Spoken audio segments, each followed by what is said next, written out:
Selamat pagi, Assalamualaikum warahmatullahi wabarakatuh.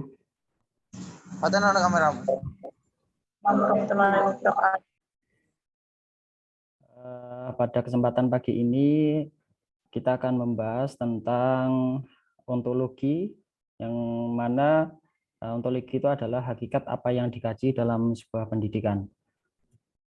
Capaian pembelajaran pada pertemuan keempat ini, yang pertama adalah materi pembelajaran, nanti ada ontologi, asumsi, dan peluang.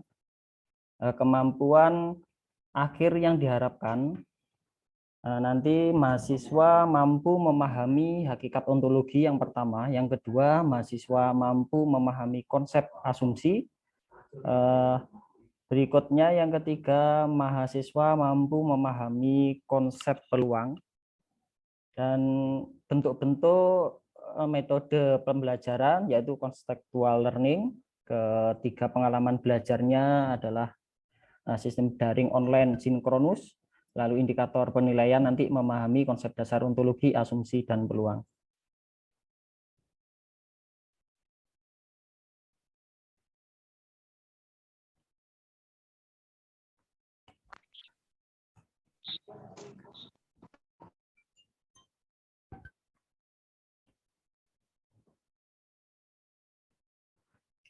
Ontologi.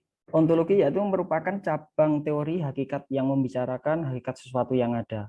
Yang kedua, pembicaraan tentang hakikat sangatlah luas, yaitu segala yang ada dan yang mungkin ada, yakni realitas.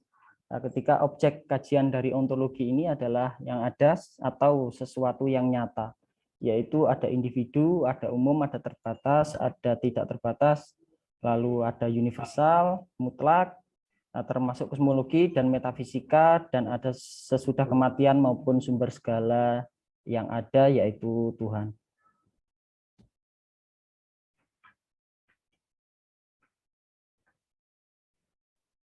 Nah, pada ontologi itu pertama yang perlu kita bahas yaitu tentang metafisika.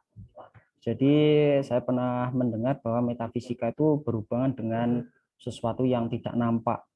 Ya, apakah itu benar metafisika seperti itu?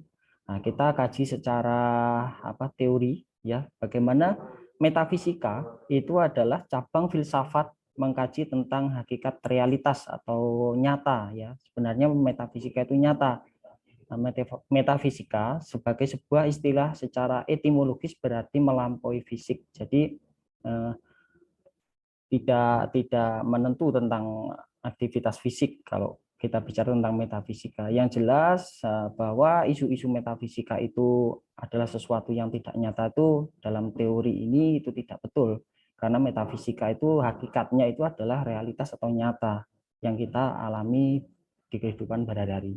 Nah, dalam bahasa Yunani dikenal dengan kata metafisika, di mana meta itu sendiri dalam artian setelah atau melebihi, dan psikos itu berarti menyangkut alam atau physis yang memiliki arti alam. Nah, jadi dari bahasa Yunani ini ada dua kata yaitu meta dan psikos, itu diambil kesimpulan bahwa metafisika itu sebagai ilmu tentang apa yang melampaui batas fisik manusia.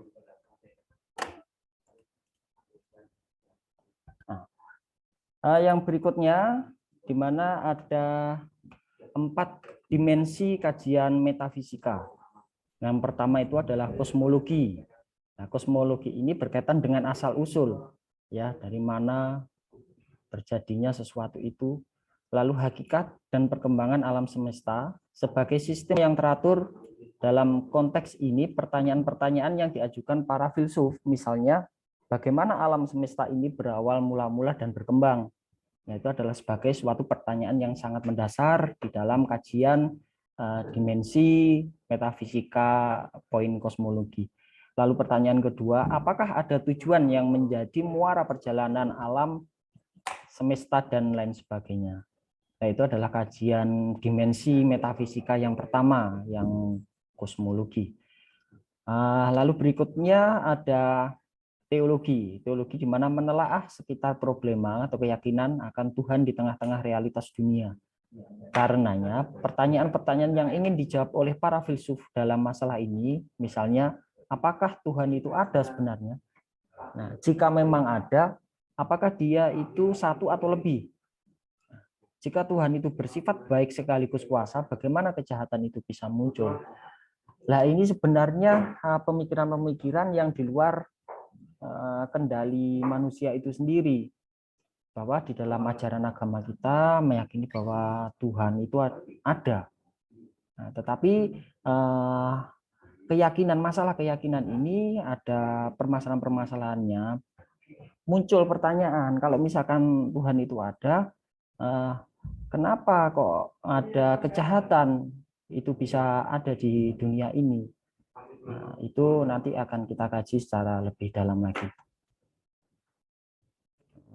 Yang ketiga, kajian dimensi metafisika yang ketiga adalah antropologis filosofis, di mana menekankan pada telaah hakikat manusia. Perdebatan yang muncul dalam ranah ini sekitar pertanyaan-pertanyaan sebagai berikut. Apakah hubungan antara akal budi dengan badan? Apakah akal budi lebih fundamental dibandingkan dengan badan atau sebaliknya? Nah, itu berarti ada pertanyaan-pertanyaan yang paling mendasar di dalam kajian antropologi filosofi. Nah, yang keempat ada ontologi itu sendiri, di mana tugas ontologi ialah menentukan apa yang dimaksud dengan ada saat seseorang mengklaim bahwa sesuatu itu ada. Ada beberapa persoalan pokok yang ingin dikaji dalam ontologi antara lain, apakah realitas dasar bersifat material atau spiritual? Apakah realitas itu tetap atau berubah?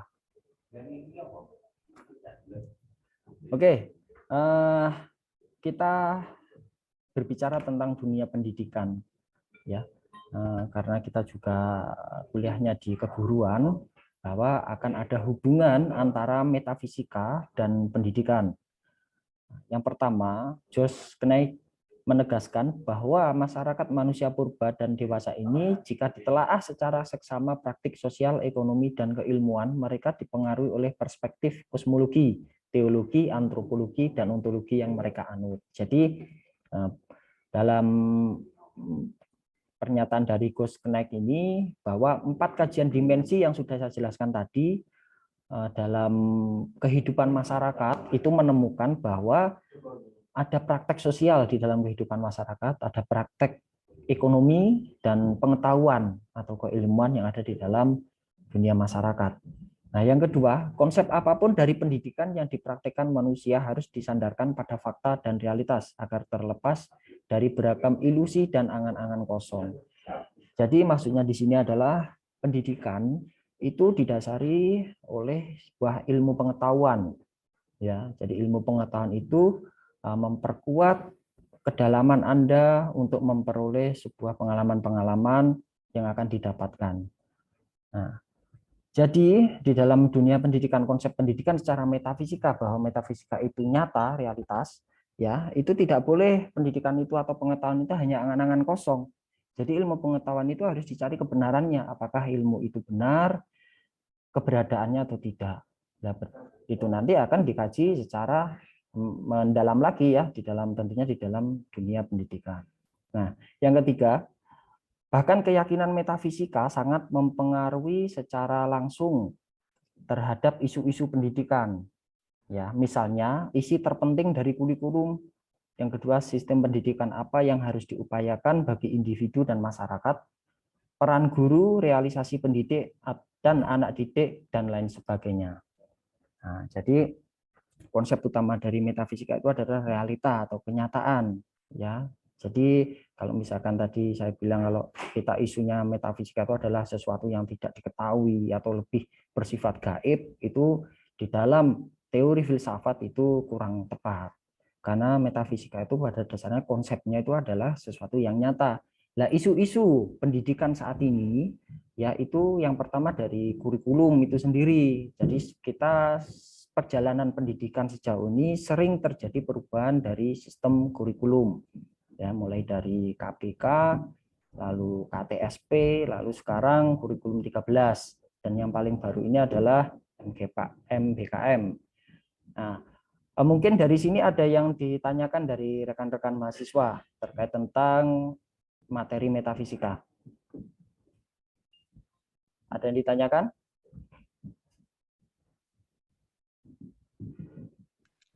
Ada, Pak. Silakan, Mbak Rizky. Pada teori metafisika, apa yang menjadi isu pendidikan saat pandemi sekarang ini? Oke, ya terima kasih atas pertanyaannya. Jadi saya jelaskan di sini pada teori metafisika apa yang menjadi isu pendidikan saat pandemi sekarang ini. Bahwa kita ketahui sekarang di negara kita itu sedang terkena musibah atau bencana virus corona yang dimana itu akan terpengaruh pada dunia pendidikan. Secara nyata ya, secara realitas yang ada, yang bermula dulu pembelajaran tatap muka sekarang diganti dengan sistem daring atau online. Nah, itu juga nanti ke depannya juga akan mempengaruhi apakah tujuan dari pendidikan itu sendiri akan tercapai. Nah, itu perlu tentang pembuktian sebuah ilmu atau penelitian ke depannya. Isunya yang beberapa jurnal atau artikel yang sudah kita baca bahwa ada kelebihan dan kelemahannya dalam sistem pembelajaran online atau daring, ya. Jadi untuk kedepannya nanti mungkin mahasiswa bisa mengkaji dari sebuah jurnal-jurnal kelemahan dari sistem pembelajaran daring atau kekurangan dari kelebihan dari sistem pembelajaran daring itu sendiri apa. Nah, terkait tentang kurikulum ya, kurikulum.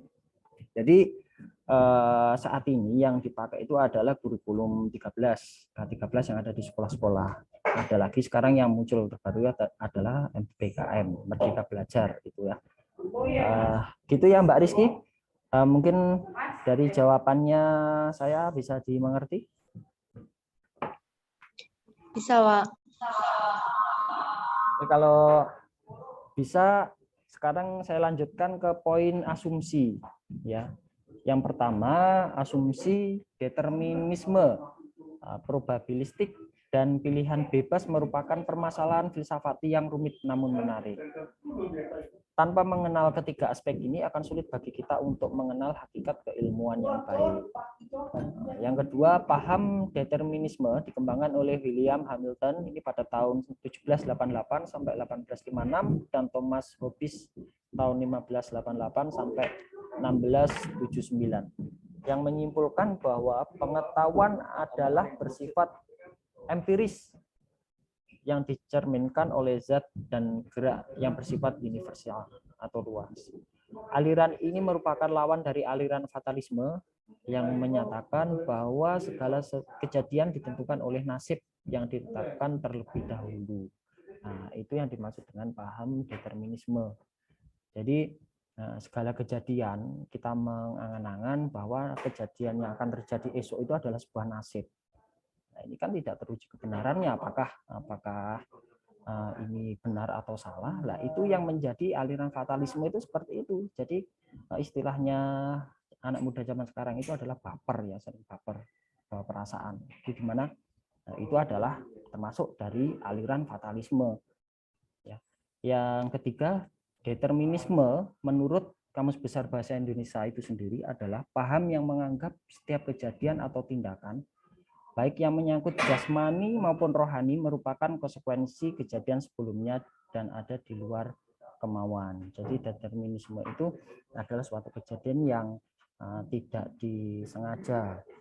Jadi kedepannya nanti kita mau apa gitu adalah suatu yang belum terencana, itu adalah aliran determinisme. Nah, kalau probabilistik itu menurut KBBI adalah kemungkinan. Jadi kemungkinan apa yang akan terjadi di kedepannya itu adalah suatu bentuk aliran probabilistik. Jadi masih mengangan-angan atau nanti kejadian itu akan mungkin atau enggak sih ini kejadian ini akan terjadi gitu. Oke, sekarang langsung saya beri contoh asumsi dalam pendidikan ya. Jadi asumsi merupakan anggapan dasar dalam suatu penelitian yang diyakini kebenarannya oleh peneliti. Ini adalah asumsi. Nah, saudara semua besok dalam memperoleh sarjana pendidikan itu harus memenuhi syarat. Yang pertama adalah Anda harus menyelesaikan karya tulis ilmiah atau sering disebut dengan skripsi. Nah, makanya Anda itu ketika melakukan penelitian itu disebut sebagai peneliti di situ. Ya. Nah, di dalam penelitian ini ada asumsi pendidikan itu saya misalkan sebagai gini. Jika pelaksanaan model pembelajaran daring seperti ini efektif untuk digunakan dari segi pengetahuan, perilaku sosial, dan keterampilan gerak pada pembelajaran pendidikan jasmani, maka model pembelajaran daring akan dapat dimanfaatkan oleh seluruh siswa dan guru dalam kegiatan belajar mengajar. Ini masih asumsi. Nah, pembelajaran daring ini apakah efektif ya untuk mencapai tujuan pendidikan jasmani itu sendiri? Bahwa kegiatan pendidikan jasmani itu ya tujuannya yang pertama itu adalah mengembangkan aspek pengetahuan siswa, yang kedua pengetahuan perilaku sosial, dan yang ketiga adalah keterampilan gerak. Itu dari tujuan dari pendidikan jasmani. Nah, dengan adanya pembelajaran daring ini apakah efektif untuk mencapai tujuan tersebut? Nah, ini masih dalam proses penelitian dari beberapa peneliti yang akan mengemukakan hasil dari itu. Oke, lanjut. Berikutnya, oke, sebelum ke peluang, mungkin apakah ada pertanyaan tentang asumsi? Ada, Pak. Saudara siapa? Alvito. Alvito. Ya, silakan, Mas Alvito. Apakah asumsi dari pendidikan daring Ya. dapat mempengaruhi kualitas pendidikan saat ini? Oke. Apakah asumsi dari pendidikan daring dapat mempengaruhi kualitas apa tadi, Mas? Mohon maaf. Kualitas pendidikan saat ini. Oh ya. Oke. Sebelum menjawab pertanyaan dari Saudara Alvito, kita ketahui dulu bahwa asumsi itu merupakan anggapan dasar dalam suatu penelitian yang diyakini kebenarannya. Jadi sebuah asumsi, saya mengasumsikan misalkan gini, bahwa pembelajaran daring ini nanti akan efektif untuk mencapai sebuah tujuan pendidikan jasmani. Ya. Tetapi kita harus tahu tujuan dari pendidikan jasmani itu ada 3 ranah yang harus dicapai. Yang pertama adalah ranah kognitif secara pengetahuan siswa, yang kedua ranah afektif atau perilaku sosial siswa, dan ranah keterampilan atau psikomotor siswa. Kalau asumsi saya ini anggapan dasar yang diyakini kebenarannya itu bahwa ketiga aspek ini, tujuan ini akan tercapai jika model-model pembelajarannya menyesuaikan dengan situasi saat ini.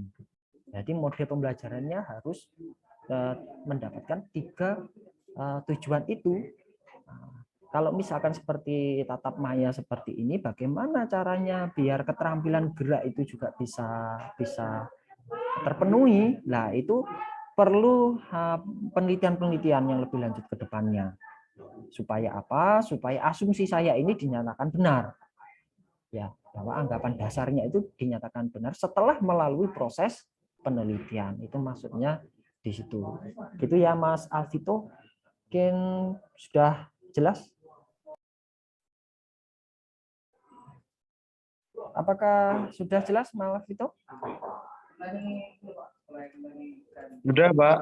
Oke, sekarang kita menuju ke peluang. Peluang ya. Yang pertama, berdasarkan teori keilmuan, tidak akan pernah mendapatkan hal yang pasti mengenai suatu kejadian. Yang terjadi adalah kesimpulan yang bersifat mungkin dan tidak pasti. Itu adalah peluang. Nah, menurut KBBI, Kampus Besar Bahasa Indonesia, peluang berarti ruang gerak, baik yang konkret maupun yang abstrak, yang memberikan kemungkinan bagi suatu kegiatan untuk memanfaatkannya dalam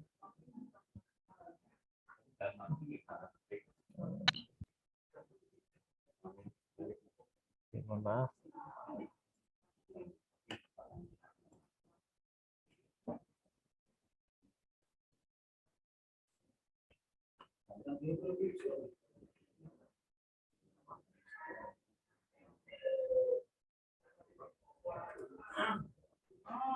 Oke, saya ulangi lagi.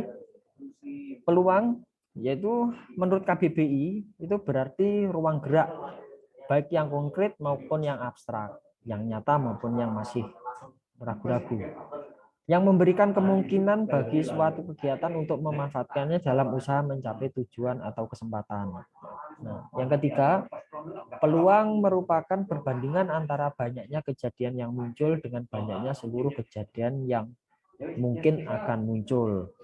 Jadi istilahnya kalau peluang ini adalah praduga dulu. Jadi membandingkan antara perbandingan banyaknya kejadian yang muncul itu sebelum, kejadian yang sebelum, dan kejadian yang mungkin muncul. Apakah ini nanti berkesinambungan dengan kejadian yang lampau. Nah, itu nanti baru kita bisa memperoleh sebuah peluangnya di situ. Contoh peluang.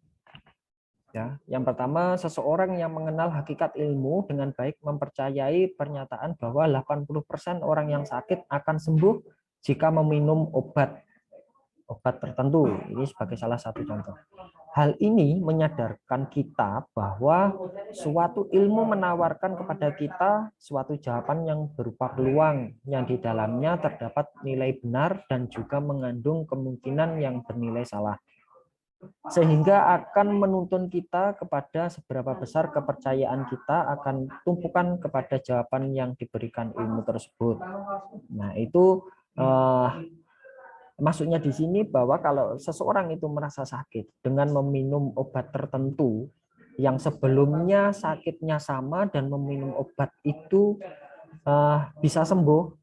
Nah, itu dipercayai obat itu akan bisa menurunkan penyakit yang dialaminya itu.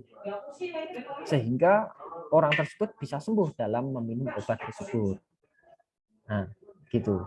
Jadi dalam salah satu peluangnya itu di situ. Jadi kejadian yang sudah terjadi, kita percayai bahwa kejadian itu memang benar-benar ada dan nyata dan itu bisa menyelesaikan sebuah permasalahan. Itu peluang.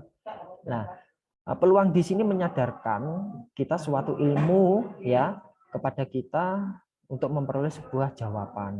Nah, itu jadi jawaban yang akan terjadi itu didasarkan oleh sebuah peluang dulu. Nah, berikutnya yang kedua adalah dalam proses pembuktian sebuah ilmu, peluang merupakan kemungkinan yang mendasari terbentuknya suatu hipotesis.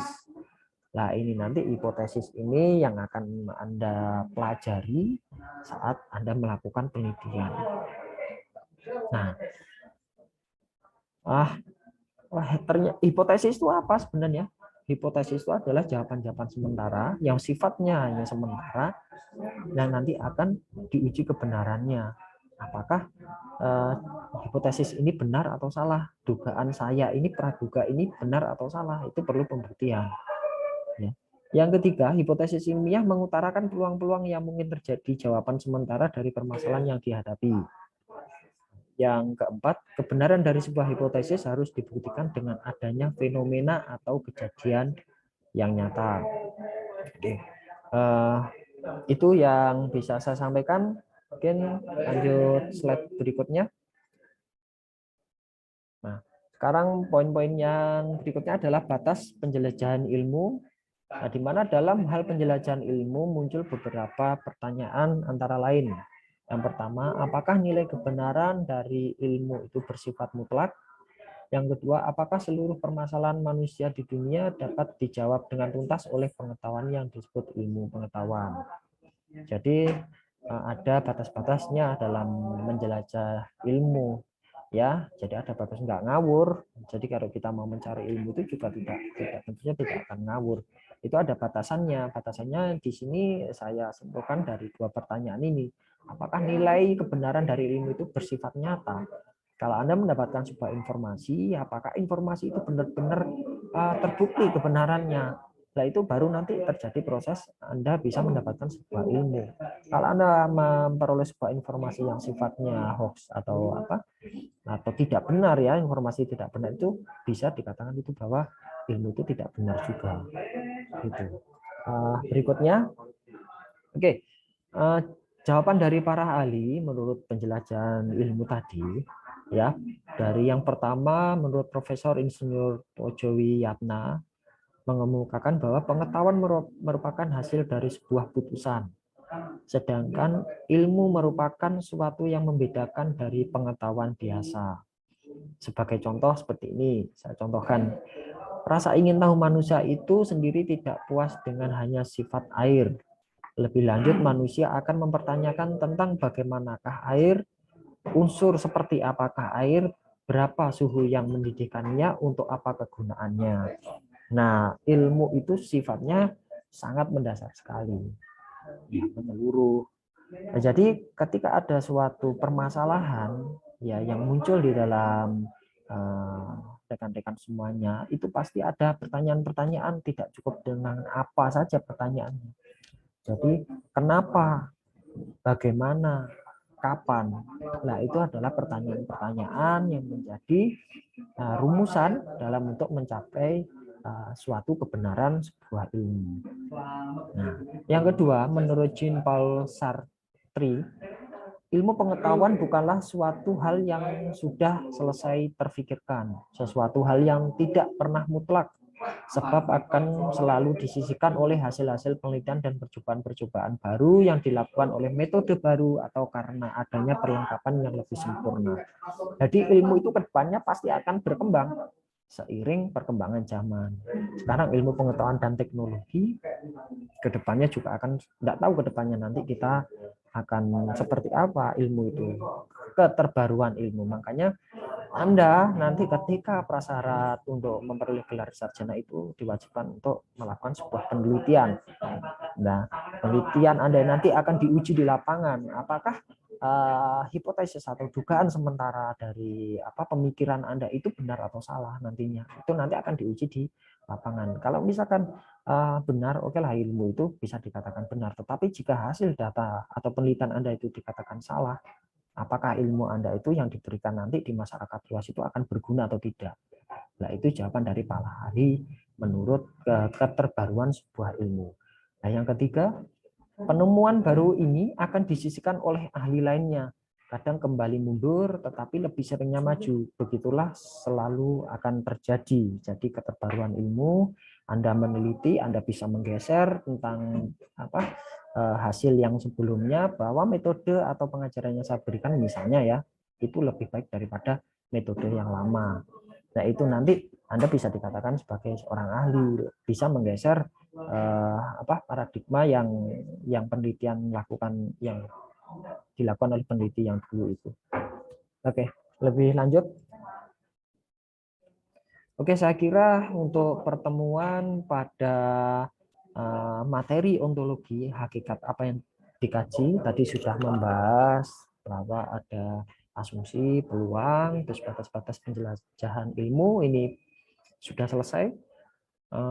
Ada yang dipertanyakan dari rekan-rekan mahasiswa untuk sebelum saya akhiri dalam perkuliahan pada pagi ini?